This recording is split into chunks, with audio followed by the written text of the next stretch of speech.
આજરોજ સ્ટેન્ડિંગ કમિટીની બેઠકમાં ટોટલ 9 દરખાસ્ત હતી.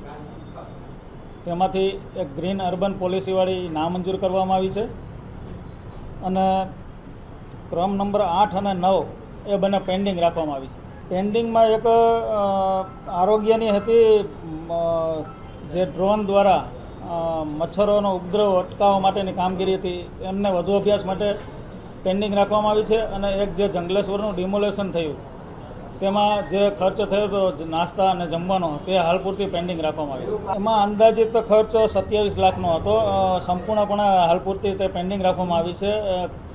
પેન્ડિંગ રાખવાનું કારણ એ કે એમને જે કાજુ કતરી અને અંજીર ખજૂર રોલને એનો જે ઉલ્લેખ કર્યો છે, આવી સંવેદનશીલ વાતાવરણની વચ્ચે જે તે અધિકારીઓને આવી મીઠાઈ નહીં ખાવાની શું જરૂર પડી, તેમના ખુલાસા માગવા માટે એ હાલ પૂરતી પેન્ડિંગ રાખવામાં આવી છે. ડીપી શાખાએ આરોગ્યને મોકલ્યું હતું અને આરોગ્ય દ્વારા અમને કમિશનરમાંથી આ દરખાસ્ત આવી હતી. આ ડિટેલિંગ જોયું છે, એટલા માટે જ એમનો ખુલાસા માગવા માટે હાલ પૂરતી પેન્ડિંગ રાખવામાં આવી છે. અંદાજિત 3500 થી 4000 અધિકારીઓ, કર્મચારીઓ અને લેબરને બધા હતા. હાલ તો એવું કાંઈ નહીં કહી શકું, પણ તપાસને આદેશ આપ્યા છે. પુરાવા આવ્યા પછી ચોક્કસ આપને જણાવીશ. બિલકુલ, એક તો કોર્પોરેશનનો વહીવટ પારદર્શક અને પ્રક્રિયા જ એકદમ ઝડપથી સરળ બને. ઘણીવાર કોન્ટ્રાક્ટરોના અમને અને પદાધિકારીઓને તેમજ અધિકારીઓને અવારનવાર રજૂઆત થતી હોય છે.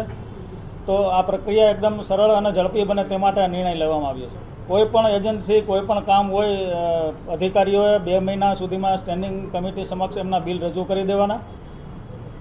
અન્યથા ના કરી શકે તો એમના યોગ્ય કારણો અમને જણાવવાના.